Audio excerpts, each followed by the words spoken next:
karena saya baca dari tulisan Pak Robin bahwa zaitun adalah miniatur Indonesia yang bisa memproduksi segala macam yang cukup untuk zaitun sendiri yang jadi kalau kita berbantah di media sosial dengan cara menyampaikan fakta-fakta, nggak ada gunanya. Karena fakta tidak lagi menjadi bagian kebenaran.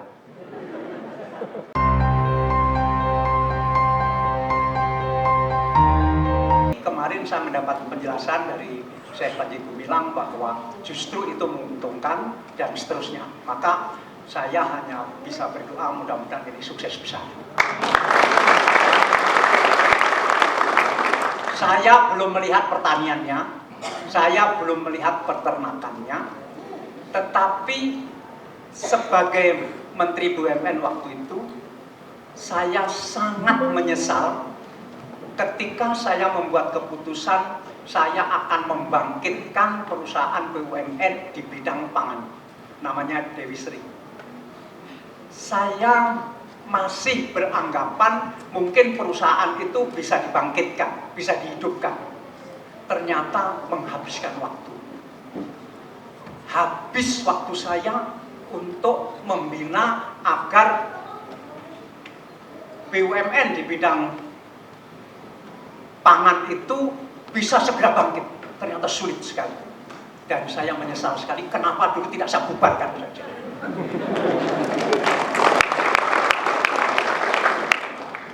Banyak perusahaan yang saya bubarkan karena sangat tidak masuk akal, tetapi tentang pangan karena sangat mendasar. Kalau saya bubarkan, ini nanti sensitif atau tidak. Tetapi betul itu yang saya paling sesali selama jadi menteri. Tidak langsung membubarkan perusahaan pangan dan bangun yang baru. Mungkin akan lebih mudah. Dan saya belum tahu bagaimana zaitun akan memulai di bidang itu. Karena problem utama kita untuk kecukupan pangan sudah diselesaikan di zaman Pak Harto, yaitu produksi beras sebanyak-banyaknya sehingga kita pernah swasembada, tetapi dengan cara yang sekarang kita anggap kurang baik. Tetapi waktu itu harus begitu, karena kalau tidak begitu tidak cukup pangan ini, yaitu penggunaan pupuk kimia, pupuk urea, yang akhirnya sangat berlebihan. Petani sudah teracuni oleh pupuk itu, yang kalau padinya itu hijaunya itu tidak hijau sekali, tidak puas, sampai mereka mengatakan hijaunya itu sampai biru begitu. Padahal antara warna dan produksi tidak ada hubungannya. Tetapi ini meracuni para petani karena anggapan semakin banyak pupuk semakin baik. Akhirnya penggunaan pupuk luar biasa dan mematikan tanah di seluruh Jawa. Nah, ini yang harus direhabilitasi. Dan nanti saya pengen tahu konsep zaitun di bidang pertanian ini. Demikian juga masalah peternakan. Kita sulit sekali swasembada daging karena biaya memelihara sapi dari dia hamil dari ibunya bunting itu biayanya tertentu, sampai anak sapi itu berumur 6 bulan itu biayanya sudah mencapai 3 juta. Kemudian harus dipelihara lagi yang nanti ketika dijual harganya berapa. Ini tidak pernah ketemu.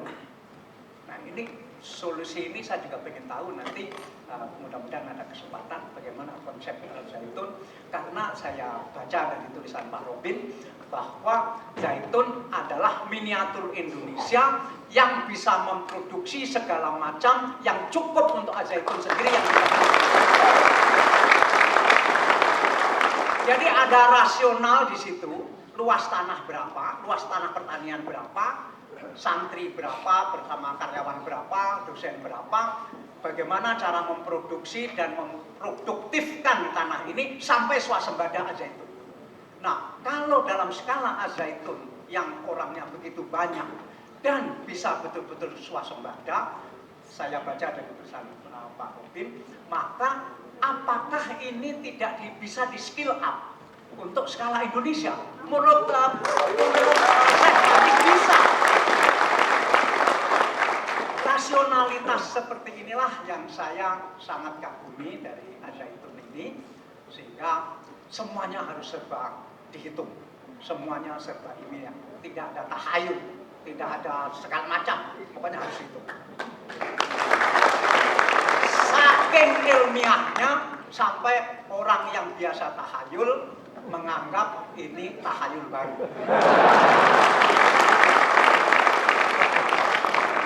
Ya begitulah, karena di zaman medsos yang gila-gilaan ini ada yang disebut kebenaran baru. Dan kebenaran baru nanti dasarnya bukan fakta. Jadi fakta tidak mencerminkan kebenaran. Jadi ini betul-betul kebenaran baru. Jadi kalau kita berbantah di media sosial dengan cara menyampaikan fakta-fakta, nggak ada gunanya. Karena fakta tidak lagi menjadi bagian kebenaran. Kebenaran baru itu datang dari yang disebut persepsi. Jadi kebenaran lama based on facts, kebenaran lama bertumpu kepada fakta, kebenaran baru ini bertumpu kepada persepsi. Jadi persepsi menjadi dasar kebenaran. Dan persepsi dibentuk bukan oleh fakta. Persepsi dibentuk oleh frame yang disebut framing. Nah inilah, jadi untuk apa gunanya perguruan tinggi kalau orang bisa mencari kebenaran lewat framing?